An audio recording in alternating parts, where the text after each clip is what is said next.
Muy bien.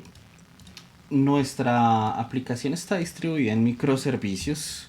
Cada microservicio tiene una base de datos independiente. Esas bases de datos se definieron en contenedores de Docker. Entonces, por ejemplo, acá tenemos la definición en Docker Compose de la base de datos del usuario, escrita hecha en Postgres, y la de la autenticación, la del registro, que es el authority. Listo. Entonces, vamos a hacer aquí algo inteligente para mostrarles algo de la estructura. Entonces, nuestro API Gateway, tal cual como lo indica este patrón de diseño, lo único que nos va a hacer es servir como punto de redirección a los otros microservicios. Aparte de eso, nosotros estamos trabajando con una característica de Spring Cloud que se llama el Eureka Server. El Eureka Server es una plataforma que nos sirve para que los microservicios puedan encontrarse entre ellos más fácilmente, que no sea de una forma, digamos, desordenada, sino que a través de una central que nos permita generar más fácilmente la conexión entre ellos. ¿Listo? Luego está, obviamente, como módulo ese Eureka Server. Él básicamente lo único que contiene por acá es una definición de ese servicio que trabaja en el puerto 8761. Vamos a levantarlo. Entonces, le vamos a decir aquí a esta cosita que levante el servidor del Eureka Application. Vamos a abrir una instancia de Chrome y vamos a decirle acá localhost en el 8761. Se nos va a desplegar esta plataforma que nos va a permitir administrar nuestras instancias de diferentes microservicios y y hacer una especie de monitoreo de las mismas. Listo. Luego tenemos el microservicio de los usuarios. Este sí ya tiene más cositas por acá. Por ejemplo, su definición de puerto, su nombre de aplicación, los datos del data source, que son los mismos que encontramos en el Docker Compose, y la estructura de configuración para el ORM. Nuestro ORM es Hibernate, y aquí pues le estamos diciendo que cada vez que se despliegue nuestro microservicio, pues las tablas a partir de las entidades se creen. Le indicamos con qué dialecto debe trabajar, que pues es el dialecto para bases de datos Postgres, que en la consola, en el log, nos aparezca el SQL que se va ejecutando de manera formateada y que sea visible. También su respectivo registro al servidor de Eureka. Dentro del servidor pues tenemos una pequeña clase entidad, que es la tabla de usuarios, que tiene un ID, un nombre completo, un teléfono, un documento, una dirección y el ID de la credencial. Ya les explico para qué es eso. El ID, la credencial, es datos independientes de las mecánicas de registro y autenticación del usuario. Aparte de eso, pues tenemos un repositorio que nos va a permitir consultar si existe un usuario por una credencial. O sea, si ya hay un usuario con una credencial existente, o si hay un usuario que ya exista por un documento. También tenemos un servicio que es el que nos va a recibir una petición de usuario, nos lo va a convertir en una entidad, va a verificar que el documento con el que se está registrando no exista, porque pues si existe no lo podemos registrar. Entonces aquí en este pequeño bloque lo que hacemos es decirle, venga, consulte si existe este usuario con este documento en la base de datos. Si este documento está presente en la base de datos, le vamos a disparar una excepción que nos indica que el usuario ya fue registrado. En caso de que no, aquí en esta línea nos vamos a ir al paquete, a la librería del cliente y le vamos a hacer una petición al microservicio del Authority. ¿Listo? ¿Cómo se hace eso? Acá tenemos el paquete del cliente. Este no es un microservicio, es una librería de clases que se encarga de hacer un par de cosas. Una es ser un intermediario de los clientes a modo de cliente para que el microservicio A pueda enviarle peticiones al microservicio B y viceversa, y sus respuestas. Aparte, tiene unas clases que nos permite hacer un control global del manejo de excepciones. Porque si se dan cuenta, cuando nosotros validamos alguna regla de negocio, nosotros no le hacemos un else para decir, bueno, si esto no se cumple, haga esta otra cosa. Aquí lo que nosotros hacemos es que validamos es que nuestras reglas del negocio no se cumplan y trabajamos todo a partir de excepciones para reducir los árboles de decisiones y hacer más legible y mantenible el código. Entonces, queremos hacer una petición al microservicio del Authority, y para eso nosotros tenemos aquí algo que se llama un cliente. Ese cliente pues es simplemente una petición al otro microservicio que ya vamos a ver a través de esta ruta, y le enviamos un cuerpo de petición. Esto que se llaman los requests también están almacenados aquí en la librería del cliente y son records. Esta es una nueva característica de Java desde la versión 14. Son clases que representan única y exclusivamente datos planos. Muy útil para usar el patrón de diseño DTO. Y así como existe request para el cliente, para las credenciales del servicio Authority, existe request para el servicio del usuario. Estos records van a fungir como los objetos que se envían a través de las peticiones. En este momento estamos haciendo peticiones síncronas con clientes de APIs REST, pero estos mismos objetos nos pueden servir muchísimo si nosotros estamos utilizando una arquitectura dirigida por eventos, como por ejemplo Kafka, RabbitMQ o otros brokers de mensajería. Entremos a detalle del microservicio del Authority.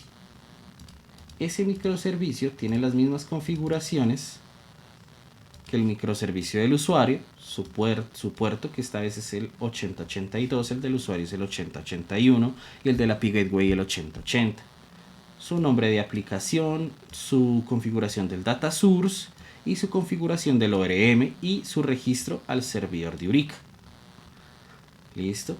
Pero a nivel de código, pues él tiene su entidad que se llama la credencial, que lo que tiene es una llave primaria, un correo que debe ser único, un nombre de usuario que también debe ser único y una contraseña que se va a cifrar utilizando el algoritmo SHA en su versión 3 de 384 bits.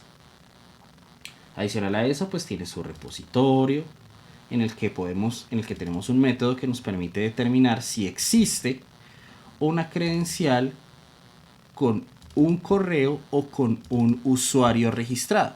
Si existe con alguno de esos dos datos, vamos a ver aquí en el Credential Service que cuando vamos a registrar una nueva credencial, recibimos el request, convertimos el request a un entity. Lo primero que hacemos, importantísimo, validar que el correo tenga el formato correcto con esta clase utilitaria que se llama el email validator, que está aquí. Y lo que hacemos es comparar el correo con una expresión regular. Y aquí lo que les decía, validamos es que las reglas no se cumplen. Y casi todos nuestros métodos por eso van a retornar void. Es un ítem de buenas prácticas. Lo que preguntamos en nuestro if es, venga, valide que esta expresión regular coincida con el email que se le está consultando. Si no coinciden, le disparamos una excepción con el error que está en un enum que se llama email inválido. Hagamos una pequeña introspección de este enum y tiene que es simplemente estos 3 mensajes que les llegan al cliente. Si el correo es inválido, pues le mandamos este mensaje. Si el usuario está registrado, le enviamos ya este mensaje. Si no hay datos cuando se consulten, pues le enviamos este mensaje. Y esos mensajes van acompañados de un código que nos permite identificar el tipo de mensaje que nos llega. Retomemos el Credential Service. Validamos que el email esté bien. Si el email está bien, este método va a pasar. Va a seguir a la siguiente línea, no tenemos que retornarle nada. Si no, este servicio va a disparar una excepción.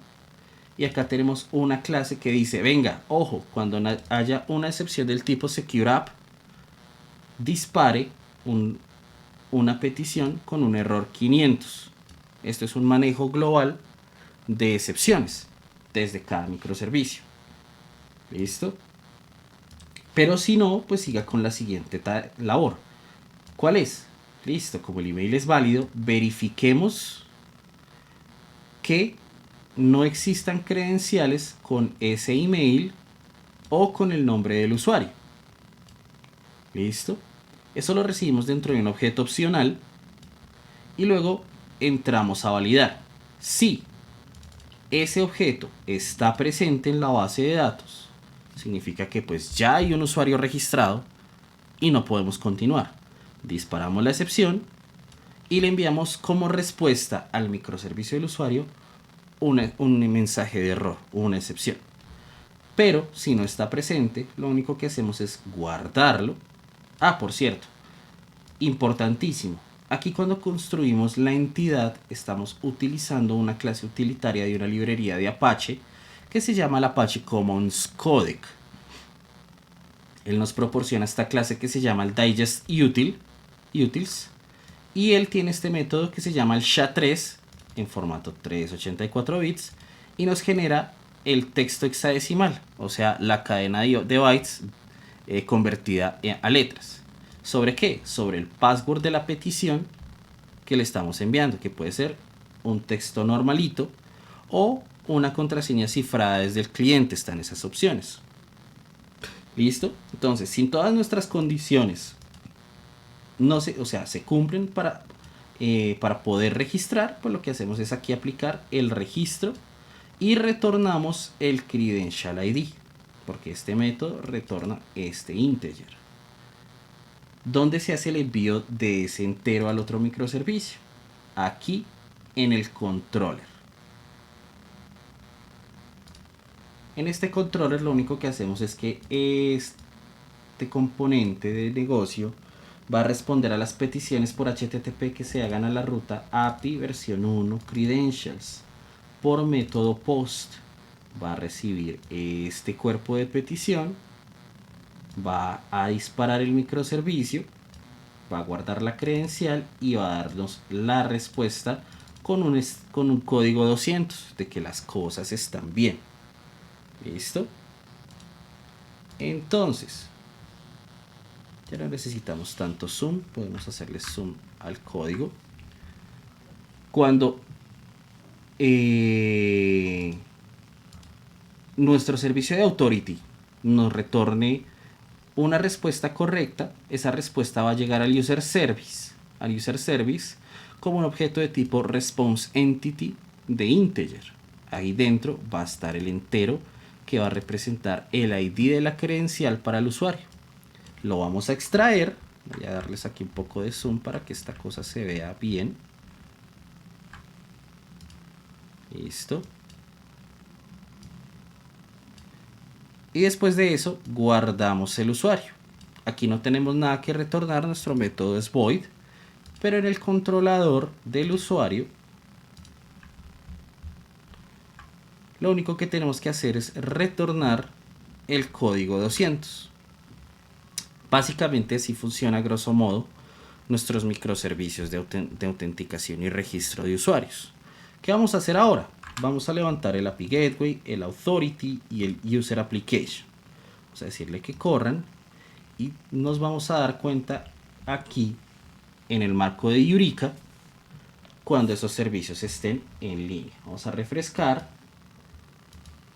y aquí aparece nuestro API Gateway en línea con el puerto 8080, nuestro servicio del Authority con el 8082 y nuestro User con el 8081. Aquí estos valores aparecen en 1 porque solamente tenemos una instancia de ese microservicio. Si nosotros quisiéramos podríamos tener varias instancias. Eureka y el balanceador de carga lo que hace es que nos permite generar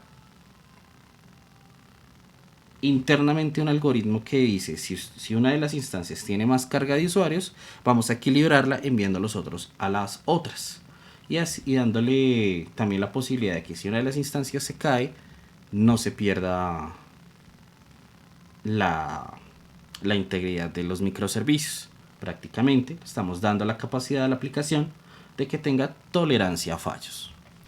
Listo. ¿Qué nos queda? Verificar que nuestro entorno de base de datos esté corriendo. Aquí ya aparecen nuestros contenedores de Docker corriendo. Entonces vamos a hacer una prueba. Vamos a registrar un nuevo usuario. Tenemos aquí esto que ya nos va a facilitar nuestra compañera. Nos va a explicar esta demo.